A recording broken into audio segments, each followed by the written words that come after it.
Aluma Capital, altyd aan die groei. Dit is tyd vir volgens grondbesprekings en Tanya de Ventewyker sluit volgens by ons aan. Goeiemôre Tanya. Môre julle. Ek wil net sê ek het daai onderhoud met Anna al gedoen en dit was ongelooflik. So asseblief koop 'n tydskrif vir die joernalis. En as jy nog geld oor het, koop die Bruis en lees meer oor Peer. Dan sê jy sien hoe. Jy kan oor Peer lees wat famous is hier langs my. Dit is jou 4de voorblad wat jy geskryf het, artikel wat jy geskryf het, so baie geluk ook daarmee. Dankie. Tanya, ons begin vandag by die soldate wat terugkom of al terug is uit die Oekraïne.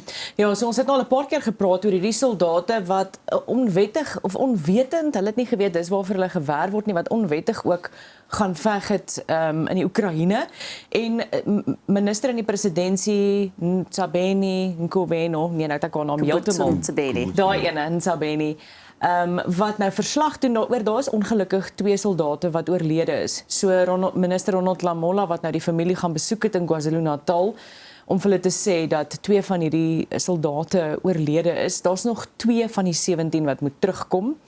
Intussen weet ons dat Duduzela Zuma wat betrokke was hierby onder verdenking is vir 'n 14 miljoen rand wat sy na bewering gekry het om hierdie soldate te werf. Nou, kan ek net weer eens vir julle sê dit is vir my skrikwekkend om te dink dat sy 14 miljoen rand uit die deal skoor, as ek dit so kan stel. Meer as 'n miljoen rand 'n soldaat. Verstaan jy? Is dit wat hulle ook verdien? Buiten dat 1 sy been verloor het en 2 hulle lewens verloor het. So ons wag nog vir 2 om terug te kom. En dan sê minister Lamola dat die reg moet nog steeds geskied. Dit was onwettig, dit bly onwettig. So hulle gaan steeds waarskynlik vervolg word vir die feit dat hulle onwettig gaan veg het in 'n ander land.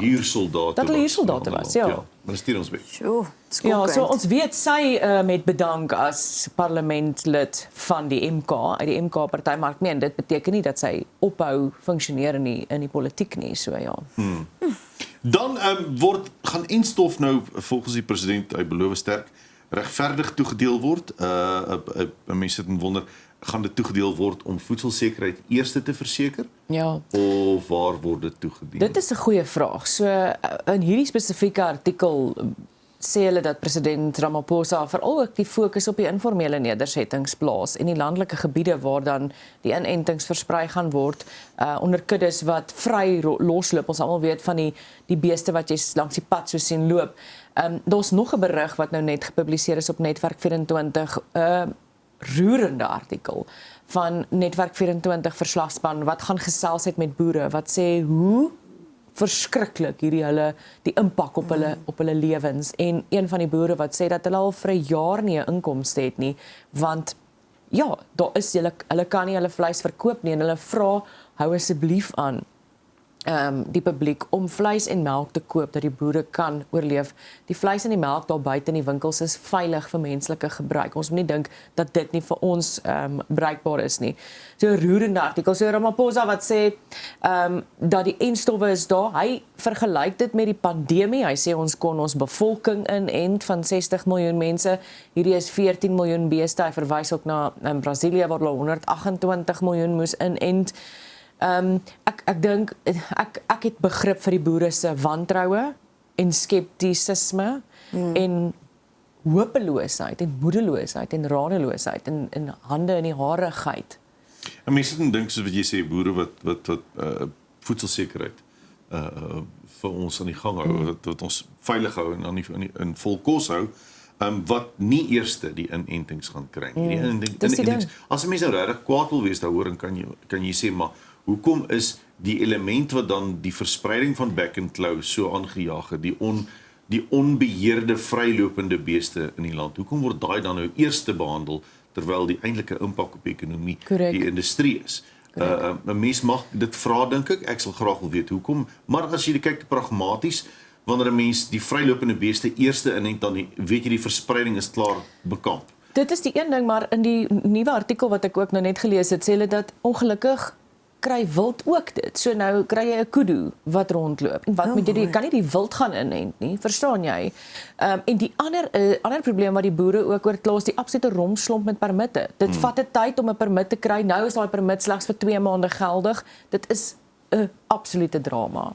Ja. Jo, mense dink verseker in boerdery, soos jy genoem het, jy weet verlede week was daar ook 'n rapportartikel van ons dink aan een aspek daarvan, ons dink net aan die geld, ons dink nie aan die emosionele of fisiese aspek ook daarvan en die uitwerking daarvan nie. Tanya, dan 30 lede van Action SA stap oor na die DA toe. Ja, kan jy glo in Johannesburg.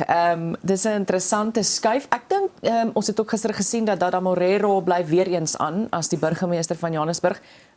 Ek moet my liewer nie hoor uitlaat nie. Ellen Zille wat sê sy gaan nie op hierdie stadium 'n proporsionele raadslid in die Johannesburg Metropos aanvaar nie. Sy gaan liewer fokus op haar werk wat sy nou doen in die federale raad van die DA en ook haar veldtog wat sy in Johannesburg voer om natuurlik verkies te word as die burgemeester van Johannesburg. Sy sê sy het nie op hierdie stadium tyd vir 'n derde werk nie. So dit is interessante verwikkelinge in Johannesburg. Ek moet sê ons weet Herman Mashaba is die Action SA kandidaat in Johannesburg en ek het ook gesien dat die DA het lokaal sterk uitgespreek daaroor. Dit is 'n interessante jaar wat voorlê en ek dink Johannesburg gaan letterlik ek wil sê die voorbeeld wees vir die res van die land van wat moet gebeur in 'n munisipale gebied. Mens hoop so, op hierdie stadium is hulle definitief nie. My hart breek vir almal in Johannesburg, regtig waar. Dit was interessant, een van die lede van Action SA wat oorgestap het, wat gister gepraat het om te sê, hulle is so dankbaar dat hulle by die DA kan aansluit en hulle glo dis die enigste party wat eintlik die stad kan red en die land kan red. En Action SA het ook toe nou 'n verklaring uitgereik oor hierdie einste lid om te sê eintlik was hierdie lid, jy weet, sou hy nou voor paneel moes verskyn vir dissiplinêre verhoor want sissens so. Okay, maar dis nie net een mens wat oorstap nie. Jy weet ons oorloop is nie nuut in die politiek nie. Dit gebeur nog al die jare, maar 30 mense wat op een slag oorstap. Dit is noemenswaardig. Tog sê Herman Mashaba in die artikel, ek kan nie wag om oor Helen Zille te trap nie in die verkiesing nie. Ons sal maar met sien. Hy's baie optimisties dan. Moet ons praat oor baie van ons het na hierdie man in die kommissie se getuienis gekyk en gedink ja, nee, hoekom verstaan julle nie? Paul O'Sullivan het toe nou met hoog drama gister sy ek wil amper sê ondervraging, want dit het vir my 'n ondervraging geraak, meer as 'n ondersoek. Het sy ondervraging net eenvoudig gesê ek is nou klaar en opgestaan en geloop. Luister, hoogdrama is die regte woord. Ek moet sê dis lekker kykstof om te kyk. Die kameras het hom natuurlik gevolg het, maar ek moet baie sê hy het vir so weet gaan ja na die komitee voorstel gesê, luister, ek moet 1 uur gaan. Ek het 'n vlug. En 10:01 het hy toe sy tas gepak en opgestaan tot die verskriklike groot ontsteltenis van die EFF en die MK en dan spesifiek David Skosana die MP partylid wat nogal heel verbaal geraak het en op hom geskree daar op die trappe buite die parlement. So hy het hom eers probeer keer.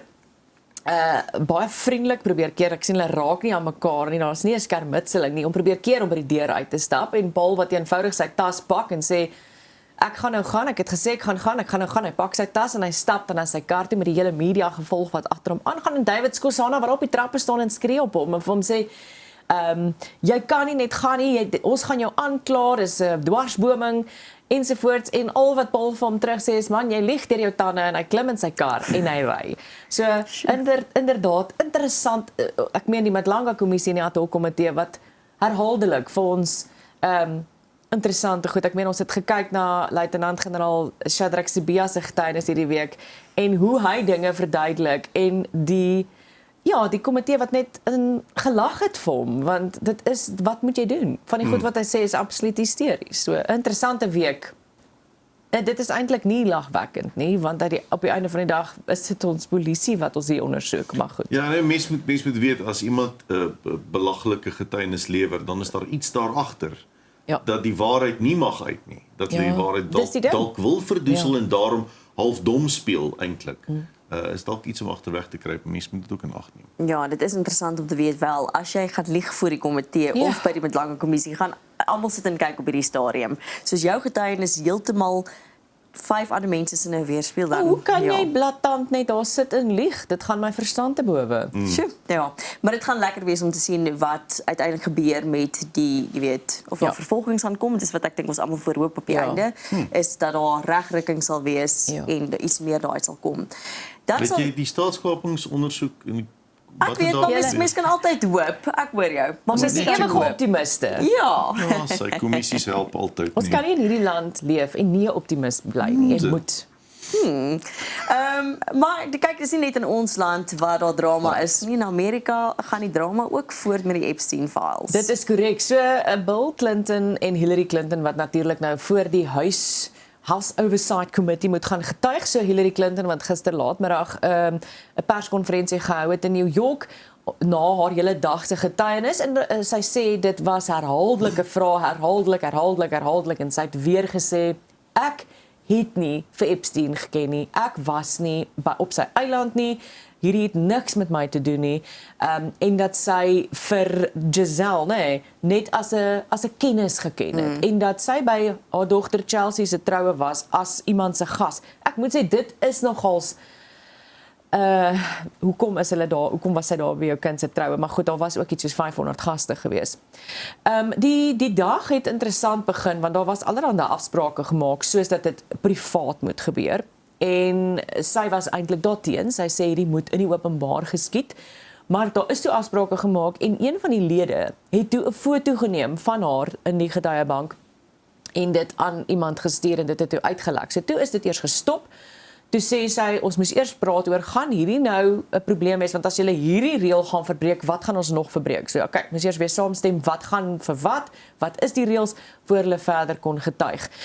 So ja, so sy sê, sy moes herhaaldelik sê, dat sy nie omgeken het nie met hom vriende was nie op die eiland was nie. Sy hou vol, dat hulle word nou gebruik as tipe van 'n skerm, omdat hulle nie vir Trump wil ondervra nie. Sy sê, roep vir Donald Trump hier, laat hy onder eed getuig oor sy verhouding met Jeffrey Epstein. Was hy nie ook op die eiland nie?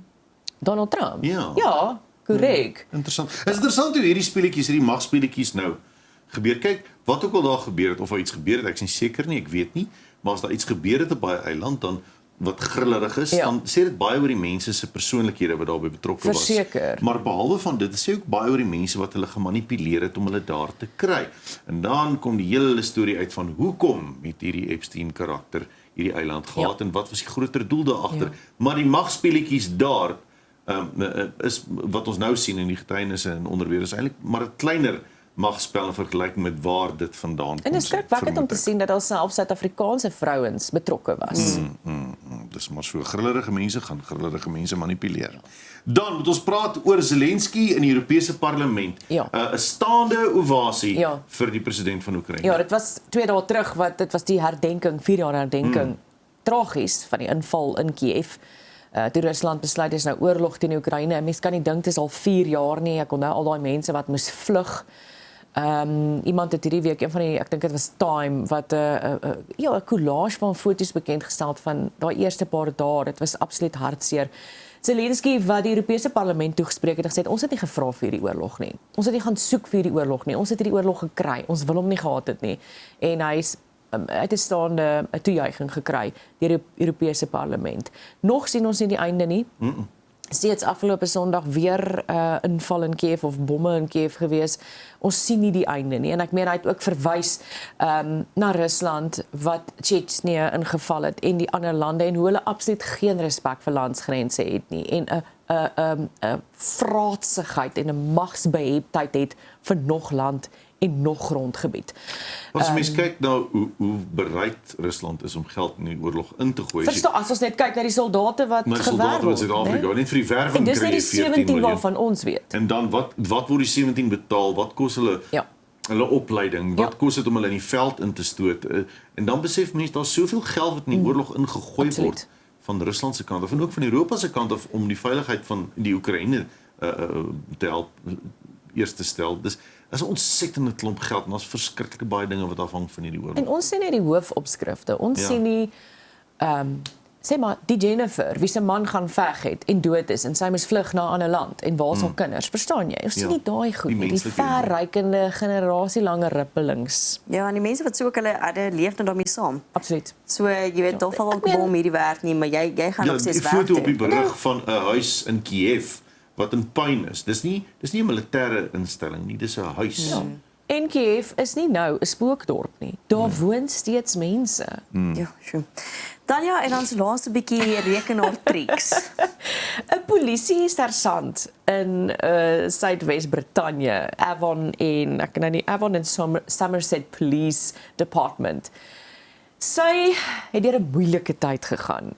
Toe het sy 'n plan gemaak vir haar van die huis af werk. Jy weet, sy wou gelyk het, dit moes vir haar lyk asof sy werk, vir mense lyk asof sy werk. Van die Het huis sy af, ja. 'n fotoraam so op haar keyboard gesit, dat die keystrokes nog steeds aangaan, dat haar rekenaar nog steeds aan is. Maar sy het nie gewerk nie. En hoe hulle dit opgetel het, was hulle het agtergekom maar hierdie vrou of sersant X, ek weet nie of dit 'n vrou, ek dink is 'n vrou, het meer keystrokes as haar kollegas wat dieselfde beroep het. En toe dink hulle, maar wat gaan nie aan? Toe moes hulle gaan kyk wat aangaan, toe kom hulle agter dat sy nou die fotoraam net so sê maar kom ons sê so op so 3 gesit het en op die tabs op die spacebar. Dit het sy heeltyd so beweeg. Kan jy jou dit indink? Julle. Ja, so sy's nou se muur gefire. Slim. Baie slim, Ek sou nie maar aan dink nie. Ek sal ook hieraan dink. Ek sal ook nie weet hoe om dit te doen nie, maar sy's se muur gefire. Ja, die rekenaar nie afgaan nie. Ek kan ook nie my rekenaar so lank los nie want ek het te veel FOMO. So ja. Okay, so jy het nie daai probleem nie, Tanya. Ek het definitief ek is baie op my rekenaar, dis definitief ek hoor. Tanya, baie dankie vir die saamgesels en lekker naweek. Julle moet 'n heerlike naweek hê. Dankie, dis Tanya de Venter-Byker. Ons is nou weer terug. Aluma Capital, altyd aan die groei.